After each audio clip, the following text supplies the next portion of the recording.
Hello friends, आप सभी का स्वागत है हमारे चैनल मोटिवेशनल ट्यूबर में।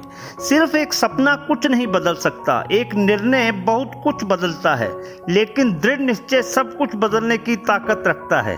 दोस्तों, मेरा आज का वीडियो इन्हीं लाइंस को समर्पित है। साल 2018 में 51वीं रैंक के साथ यूपीएससी परीक्षा पास करने वाले विक्रम गरेवाल ने जब साइंस छोड़कर आर्ट्स चुनी तो परिवार में उनका खूब विरोध हुआ, पर अपने विजन को लेकर क्लियर विक्रम को पता था कि उनका चुनाव सही है और अपने दृढ़ निश्चय की ताकत से यूपीएससी में टॉप किया। और जो घर वाले उनका विरोध करते थे वे आज विक्रम गरेवाल पर गर्व महसूस करते हैं। आगे बढ़ने से पहले अगर आप नए हैं तो प्लीज़ चैनल को सब्सक्राइब करें और बेल आइकन दबाएं ताकि मेरा हर वीडियो आपको डायरेक्ट मिले। साल 2018 का दिन विक्रम गरेवाल और उनके परिवार के लिए खास था। अंततः विक्रम की सालों की मेहनत का परिणाम आ गया था और विक्रम साल 2018 में ना सिर्फ यूपीएससी में सिलेक्ट हुए बल्कि उनकी 51वीं रैंक भी आई। विक्रम के साथ ही उनका परिवार भी चकित था, क्योंकि उन्हें यकीन ही नहीं हो रहा था कि विक्रम पहली ही बार में चयनित हो जाएंगे। खुद विक्रम को भी अपनी सफलता का यकीन नहीं था, इसलिए साक्षात्कार देने के बाद उन्होंने फिर से प्री की तैयारी शुरू कर दी थी। वे मान चुके थे कि अगले साल फिर से परीक्षा देनी है। ऐसे में ये रिजल्ट उनके लिए किसी सपने के सच होने जैसा था। आइए जानते हैं विक्रम के सफर की पूरी कहानी। विक्रम के पिता सरकारी नौकरी में थे और हर 2 साल में उनका ट्रांसफ़र हो जाता था। बचपन से ही विक्रम को ट्रैवलिंग करने, स्कूल बदलने और नए नए एग्ज़ाम देने की खूब आदत थी। कई बार वे इन परीक्षाओं में पास होते तो कई बार फेल, पर इतने पेपर देने से उनके मन में परीक्षा का डर निकल चुका था। एक साक्षात्कार में विक्रम बताते हैं कि एग्ज़ाम फेयर क्या होता है मैं नहीं जानता, फिर चाहे वो कितनी भी बड़ी परीक्षा क्यों ना हो। विक्रम पढ़ाई में शुरू से ही ठीक थे। उनके 10th में 10 CGPA और 12th में मेडिकल में 97% मार्क्स आए थे। इसके बाद विक्रम ने दिल्ली का रुख किया और सेंट स्टीफन कॉलेज दिल्ली से हिस्ट्री में ग्रेजुएशन करने का फैसला लिया। यही वो समय था जब साइंस छोड़ने पर उन्हें सभी ने खूब सुनाया और कहा कि बहुत ही गलत निर्णय है, पर विक्रम जो 11वीं में ही तय कर चुके थे कि उन्हें यूपीएससी की परीक्षा देनी है, उन्हें पता था कि हिस्ट्री उनका पसंदीदा विषय है और वे ऑप्शनल इसे ही रखेंगे। दरअसल विक्रम के लिए फेवरेट सब्जेक्ट को चुनना बहुत ही कठिन था, क्योंकि उन्हें सभी विषय अच्छे लगते थे।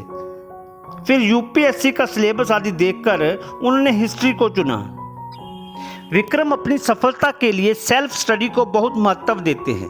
विक्रम जो कि क्लास 11th में ही यूपीएससी को लक्ष्य बना चुके थे, उन्होंने तभी से ही एनसीईआरटी की लगभग सभी विषयों की किताबें खरीद कर रखना शुरू कर दिया था। वे किताबें उन्होंने पढ़ी ग्रेजुएशन के बाद, पर इकट्ठा तभी से करने लगे थे। विक्रम ने ग्रेजुएशन की पढ़ाई खूब मन लगा कर की। स्नातक के बाद विक्रम ने जैसा कि प्लान किया था 1 साल का ब्रेक लिया और अपने घर कुपवाड़ा जाकर परीक्षा की तैयारी शुरू कर दी। सबसे पहले सालों पहले खरीदी एनसीईआरटी उठाई और कुछ महीने में उनको खत्म कर दिया। इसके बाद 2 महीने केवल अपनी ऑप्शनल हिस्ट्री पढ़ी।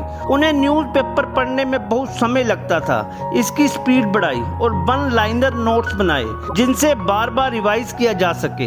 विक्रम ने सेल्फ स्टडी पर फोकस किया और कोचिंग से नोट्स आदि ही लिए और सब कुछ ऑनलाइन किया।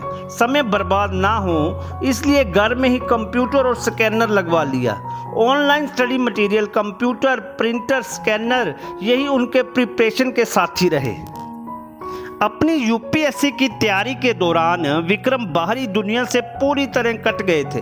आपको ये बात सुनने में अजीब लग सकती है कि विक्रम के पास 2 साल तक सेल फोन नहीं था। सोशल मीडिया को वे जानते ही नहीं थे कि किसे कहते हैं। दोस्त, यार, रिश्तेदार, किसी से कोई मतलब नहीं रखा। 1 साल के लिए उन्होंने खुद को बस अपने स्टडी मटेरियल के साथ घर में कैद कर लिया था। एक भी पल बर्बाद ना हो वे इसका पूरा ख्याल रखते थे। उन्होंने दिन को 8 घंटे के शेड्यूल में बांट लिया था। 8 घंटे सोना, 8 घंटे पढ़ना, 8 घंटे बाकी के काम।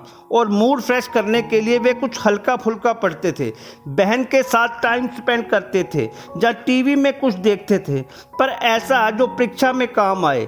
थकने पर ब्रेक लेते थे, पर वे ब्रेक बहुत लंबे और डिस्ट्रैक्ट करने वाले नहीं होते थे। विक्रम पूरे दिन की स्ट्रेटजी बना लेते थे और उसके बाद महीने की, जैसे आज दिन भर में ये ख़त्म करना है और महीने भर में ये किताब जाने विषय, फिर चाहे जो हो जाए अपना टारगेट पूरा करके ही दम लेते थे। विक्रम ने दोनों रिटन एग्जाम से पहले खूब मॉक टेस्ट दिए। ऐसा उन्होंने तैयारी शुरू करने के कुछ दिन बाद ही शुरू कर दिया था। पहले 15 दिन में एक टेस्ट, फिर हफ्ते में एक टेस्ट, फिर 3 दिन में एक टेस्ट करते करते वे एक दिन में 2 टेस्ट तक आ गए थे। प्री के पहले 200 से 300 मॉक टेस्ट दे चुके थे, इसलिए काफ़ी कॉन्फिडेंट थे। हालांकि वे कहते हैं कि जब असली पेपर सामने आया तो यूं लगा कि कुछ आता ही नहीं, पर उन्होंने दिमाग लगाया कि सब पड़ा हुआ ही है, बस एंगल बदला है। खैर, विक्रम ने प्री और मेंस के बाद साक्षात्कार के लिए जब मॉक दिए तो फिजिकली पहली बार कोई दिल्ली की कोचिंग ज्वाइन की। विक्रम ग्रेवाल दूसरे कैंडिडेट्स को यही सलाह देते हैं कि पढ़ने के साथ लगातार रिवीजन करते चलें, नोट्स बनाएं, जितना हो सके मॉक टेस्ट दें, लिखने की खूब प्रैक्टिस करें, हर आंसर को देते समय थोड़ा डिफरेंट अप्रोच रखें। वही जवाब एक साधारण स्टूडेंट देगा और वही जवाब एक आईएएस देगा तो उसमें फ़र्क होगा, इस बात पर गौर फरमाएं। विक्रम कहते हैं कि ये परीक्षा आपके ज्ञान से ज़्यादा ज्ञान के एप्लीकेशन की परीक्षा है। आपको विक्रम ग्रेवाल की सफलता के ऊपर मेरा ये वीडियो कैसा लगा प्लीज़ कमेंट में बताएं, और वीडियो को लाइक करें, शेयर करें और चैनल को सब्सक्राइब करें और बेल आइकन दबाएं ताकि मेरा हर वीडियो आपको डायरेक्ट मिले। जय हिंद।